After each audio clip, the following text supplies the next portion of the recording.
Okay, the next problem then, once again, if you change it into exponential form, it'd be x to the third equals 8. And then we can take the 1/3 power of both sides, or cube root, however you want to look at it, and I get 8 to the 1/3. Hopefully it'll accept that, or I'll have to try a decimal. Same thing with the next one, x squared equals 16. Well, that's pretty easy, it's 4. But if you're not sure, make it x squared equals 4 squared, and you can then compare x must be 4. Okay, another easier problem, change this in exponential form, and you get 4 to the 1/2 power equals 2. And then that's what they want. They want a is 4, they want b is 1/2, c is 2. We do the same thing down here, 2 to the -5 equals 1/32.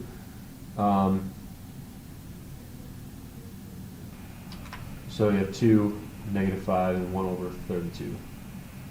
Okay, another pretty easy problem. This first one turns into natural log of x minus natural log of y if you use a quotient property, which is b. The next one, the product property, turns into log of x plus log of y, natural log, which is d. So we've got d and b, and then obviously you can bring the exponent down to get x natural log of y, which is a, and then you can bring y down to get c. Next problem we want to rewrite as a single logarithm, so let's focus on one at a time. Let's make this x squared, bring the exponent up. I'm going to bring the, I guess I'll leave the negative and I'll bring just the 5 up in the next one. So the log of x squared plus 1 raised to the 5th power, and just this is raised to the 5th power, plus log of x minus 1 raised to the 5th power. Okay, so then I'm going to do a log of a quotient. Since these are all common logs, I can do x squared divided by x squared plus 1 raised to the 5th power. And I still have this plus log of x minus 1 raised to the 5th power. So I'm going to now add these by doing the log of the product. So I have log of x squared times x minus 1 to the 5th divided by x squared plus 1 to the 5th. They want us to write this as a single logarithm where they just want this part right here. And I don't think I can simplify that at all. I was hoping I would be able to, but I don't see a way to simplify this. So unfortunately I'm going to have to try to enter this whole thing in, which is going to be a pain. Okay, next problem, simplify these. The log of e always cancels, so it's going to be -5. But if you're not sure about that, then you can change it into exponential form. So it'll be base, which is base e, not written there, but base e to the x equals e to the -5, and you can compare. It's got to be -5. Next one, same thing, just it gives you 8. And if you're not sure, once again, do base to the exponent equals the argument, and you'll see that x is 8. Same thing for the next one, base to the argument equals, or base to the exponent equals the argument. E to the x really equals e to the -1 if I rewrite that, so x is -1 here. Alright, same thing here, 3 to the x equals 1/27. Let's make this 3 to the x equals 1/3 cubed. And then 3 to the x equals 3 to the -3, so x equals -3 here. Next one, 10 to the x equals 10 to the 1/3.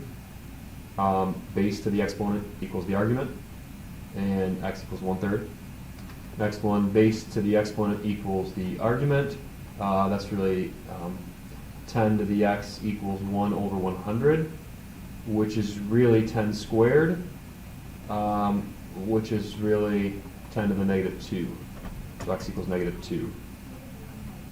Okay, the next problem, I can combine these and make this log of a times b to the 5th if I use the product rule, which works. That's what they wanted right there. The next one, though, if I bring the 5 up, I have log of a, b, the whole thing's to the 5th power, which the 5 would go to both exponents, a to the 5th and b to the 5th, which doesn't work. That's not the same. So I wouldn't check that one. Next one, no. That's just, I have another log here. So there's no way to take a product of two different logs and rearrange that. So that's no good. Next one, same thing, no good. I'm raising this whole log to the 5th power, which is different. The next one, I can bring the 5 up, in which case I have log of a plus log of b to the 5th. And then use the product rule to make this log of a times b to the 5th, so that one's the same thing. I can check that one. Okay, then the next problem then, match each of these. So once again, if we do this first one, it's 10 to the, if we call this equal to x and change it to exponential form, it'd be 10 to the x equals 10 to the negative 8. So x equals negative 8, which is A. Okay, the next one then, call 10 to the negative log of 8 equal to x, and change it into log form. So we log base 10 of x equals negative log of 8. Bring the exponent up, so let's make this log base 10 of x equals log of 8 to the negative 1, which 8 to the negative 1 is really 1/8. So x equals 1/8 in this case. So this would be 1/8, which is B. Okay. Next one, log of 10 over 8. I'm going to just make this log of 1 over 10, because 7 of these will cancel with 7 of these, and that equals x. I'll change it into exponential form now, which would be base to the exponent equals the argument. And then I'll make this 10 to the negative 1 instead, so I can see that this is negative 1, which is really just D. Okay, next one, I have 10 to the log of 8 divided by 2, and that equals, I'll call that x. I'll change that into exponential form. Log base 10 of x equals log base 10 of 8 over 2.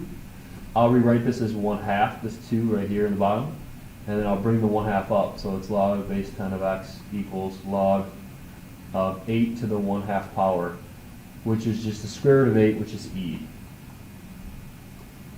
And then the last one is obviously F, so I wouldn't write in order, but it's good to see why. We have log of 8, I'll make this to the 1/2 power, equals, I'll call it x, and then I'll change it in exponential form. And I can't simplify that at all in exponential form, because I have 10 to the x equals 8 to the 1/2, and there's no way to get the same base, so unfortunately I'm just going to have to leave the answer like this. I can bring the 1/2 down though, and make it like this, which is how they have it written for F. Alright, I hope this helps.